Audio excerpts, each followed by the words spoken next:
This is Sales Management Mastery, episode 19. Welcome to Sales Management Mastery, where you get an insider's look on how to build, motivate, coach, and lead a high-performance, low-maintenance sales team. Here's your host, Ralph Burns. Hello and welcome to Sales Management Mastery online at salesmanagementmastery.com. And we're here to help you and your sales managers build a team of highly motivated, elite salespeople using easy-to-use, real-world sales management techniques that'll unleash a flood of new sales for your sales organization. On this episode of Sales Management Mastery, we're going to teach you the number one mistake of sales managers when motivating and leading their sales teams, entitled, Don't Make This Sales Management Mistake. I'd also like to remind you that if you'd like to get a jump start on creating your own team of supercharged salespeople using our proven system, you can claim your free training course of your choice, including our most popular training of all time, How to Motivate Your Sales Team to Peak Performance, at the Sales Management Mastery Academy by going to salestraininggift.com.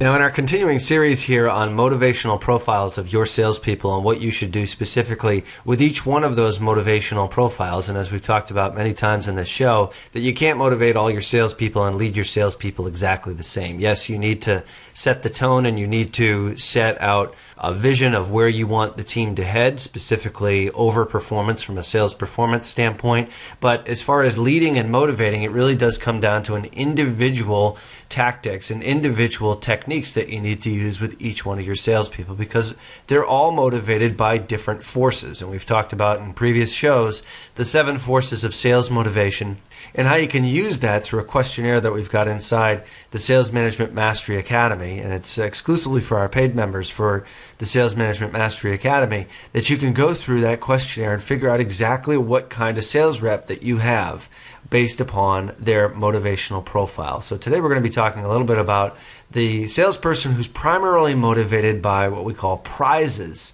And prizes can be a lot of different things, but they're extrinsic motivators that you as a sales manager put forth in order to keep the salesperson motivated. Now, I think everyone is motivated by prizes to a certain degree, but remember, when we're talking about motivational profiles, we're talking about predominant characteristics in their psyche, so to speak, sort of deep and profound genetically encoded motivations that is different for each one.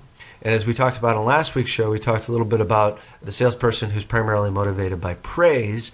And I think every salesperson is motivated by praise, but there's certain ones that are motivated more by praise than others. And that's what that motivational questionnaire that you can get inside the Academy is all about, and helps you to do that. So today we're going to be talking about the second profile, which is the motivational profile of prizes.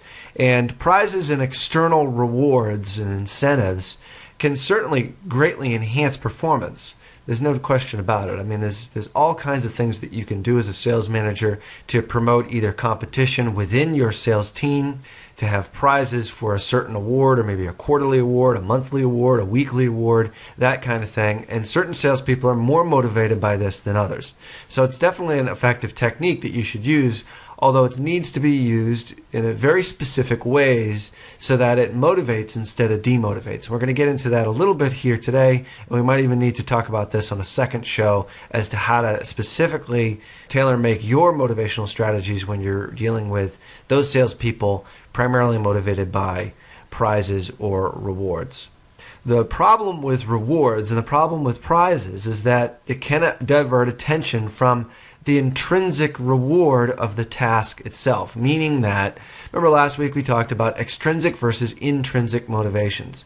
And extrinsic motivations are external forces that you as a sales manager can produce that will help and enhance the intrinsic or internal motivations of your salespeople. You can't change the intrinsic motivations of your salespeople. You just can't. It's either whatever their profile is what it is.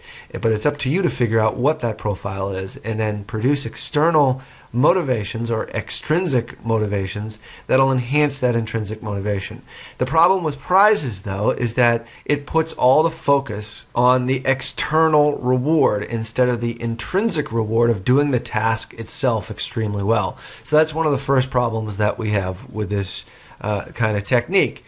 Secondly, is that Prizes and external reward strategies are so easy to implement that oftentimes these are completely abused by most sales organizations. And one of the organizations that I was in had a tremendous amount of prizes, and people started to lose track of which program or which prize was for what contest, and it defeated the purpose of it. People just got confused, and if people get confused as to what they're supposed to be doing, they end up doing very little at all. So this is one of the downfalls of this particular motivational strategy.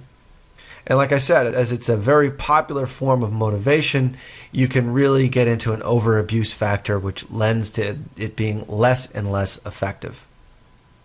Also, it can divert attention away from the actual task itself. So the reward, instead of the mastery or the achievement of the goal, becomes the motivator.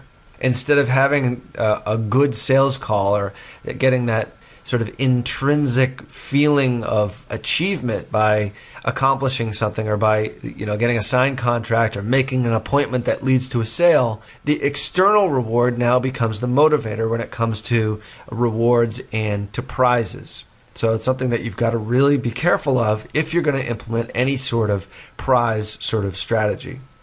And then next up, there are certain prize and reward strategies that definitely do work, and we're going to get into those in just a little bit here. But prizes and reward strategies can be overly complex, and they can also be very difficult to follow. Like I said before, if you've got too many prize programs or too many rewards or prize strategies going on to motivate your sales team, your salespeople can suffer from overwhelm.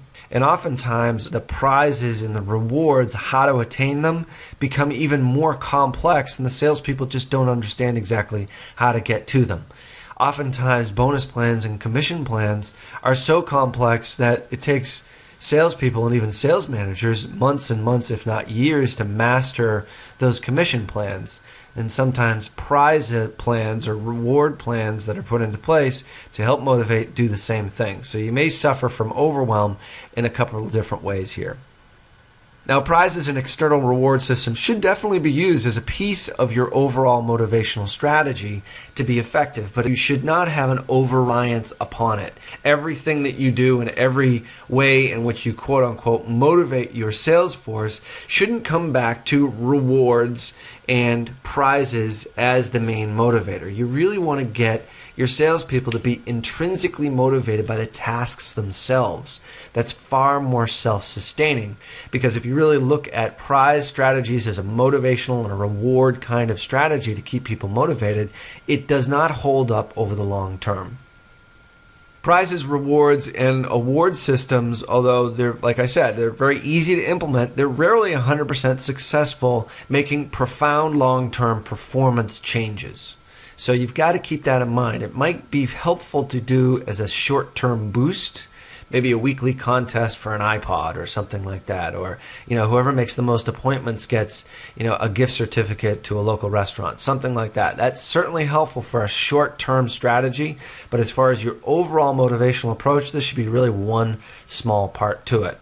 Now, if you have a team of 10 salespeople, you might have one or two people that are gunning for that free iPod or for that